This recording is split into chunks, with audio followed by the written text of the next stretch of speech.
Hello and welcome back to Women's Football Talk, the YouTube channel that gives you all the latest news and stories from around the world of women's football. Now before we get into today's video, make sure you smash that subscribe button and turn on the post notification bell so you never miss a video of ours.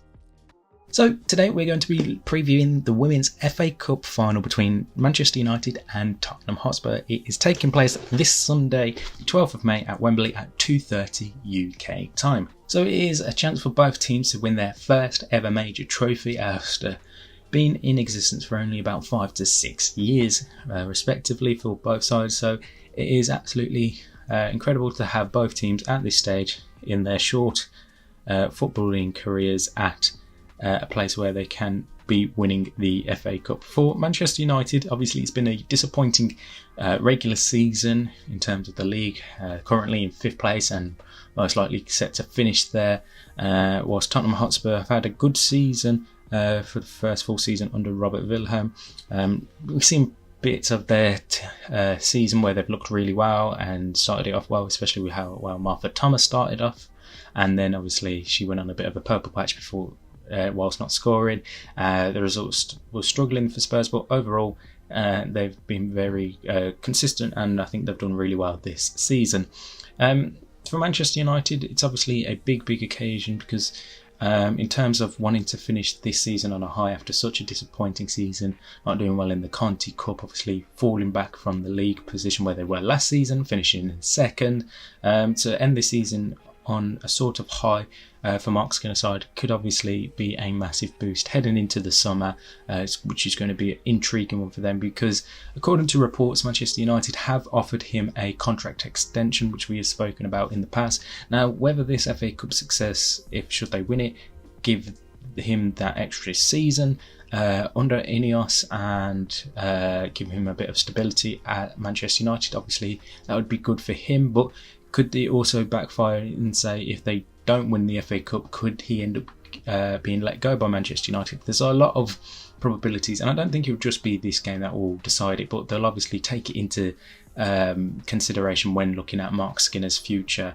Looking at the injury front for Manchester United, they've got no fresh injury concerns, so they should be able to put out a strong squad as possible, and hopefully you'd expect the likes of Earps, Toon, Zellum, you know, the usual Manchester United lot to be starting at Wembley Stadium for Manchester United. On the Spurs front, they don't have any injury concerns. The one key absentee for them who's been an absolute star for Tottenham this season has been Grace Clinton. She will unfortunately have to miss the game due to being on loan from Manchester United and not being able to play against her parent club in any competition. So that is a big blow for Tottenham. Otherwise, again, from the stories, they have no fresh injury concerns. Obviously they may have a training session on Saturday, obviously recording this on the Friday, before they head to Wembley on the Sunday, but no fresh injury concerns there from either side. So Grace Clinton, I think, is going to be a big miss for Spurs. Obviously not being able to play against her parent club is a big blow, but if we look back to when the two sides met a couple of weeks ago in the WSL when they drew 2-2, they went with a forward line of Matilda Vinberg, Martha Thomas, Bethany England and Jessica Naz, so expect something similar there from Tottenham in that sense, and I wouldn't be surprised if both teams line up with a very similar how the two met the other week. Obviously it was a 2-2 draw a few weeks ago in the WSL, so that was a mini preview to the WSL, and obviously before that the first game this season between the two was back in December, which Manchester United comfortably won by 4-0. Obviously I'm expecting a really close battle, just based on how the teams have been playing over recent weeks in the WSL. I mean, obviously we've spoken about Manchester United faltering away, currently in 5th place in the WSL, not having a good run, whilst Tottenham are in 6th place behind them, but obviously at the weekend just gone they drew with Everton. So obviously it hasn't been going all their way as well recently, drawing 3 of their last games, including that one against Manchester United. So I'm expecting a really close battle between the two sides. I wouldn't be too surprised if we end up going to extra time or penalties, just because of how I think tiredness is creeping into both sets of teams, and I think just the general pressure of it being an FA Cup final everything's at stake. I'm expecting a really close game. Wouldn't surprise me, extra time or even penalties were things to decide who was to lift that trophy at the end of the game.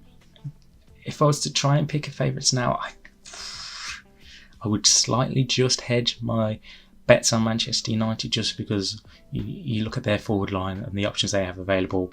Melvin Mallard, Nikita Paris, Lucia Garcia, Leo Goulton as well. It's like JC as well. Like, they've got a good plethora of options and good rotation available for them up front. So it is something I would expect United to do well in that sense, and I think they would have just the slighter bit of favouritism in my sense. It would be something like 49-51 or 48-52%. Like, it's not much of a big margin that some people may be predicting for this game, but I'm expecting a really tight game between the two sides, and I'm expecting a really interesting battle on the pitch between the two sides.